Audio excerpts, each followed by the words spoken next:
कारण यांनाही पिकवायला कष्ट लागते, खर्च लागते, 4-4 महिन्याची मेहनत आहे आणि या मेहनतचं फळ हे आज पाहू शकता.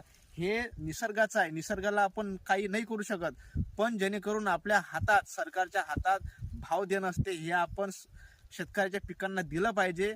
आणि आपण जे सर्वसामान्य माणूस आहोत यांनी शेतकऱ्यांच्या मालाला मित्रांनो नाव ठेवणं बंद करा. 30 रुपये किलो आम्हाला परवडत नाही, 40 रुपये किलो आपल्याला परवडत नाही, हे करणं बंद करा.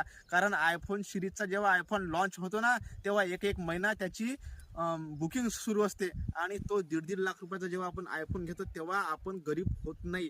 पण जेव्हा या शेतकऱ्याचा कांदा याचं किंवा कोणतंही पीक, कापूस असो, सोयाबीन असो, हे जेव्हा भावात येते तेव्हा मात्र आपण खूप जास्त गरीब होतो, आपल्या खिशावर ताण पडतो. म्हणून आपली विचारसरणी बदला, तरच हा शेतकरी मित्रांनो जो आहे तो जगू शकेल. नाहीतर येणाऱ्या पिढीला शेतकरी या नावाचा प्राणी दिसणार नाही.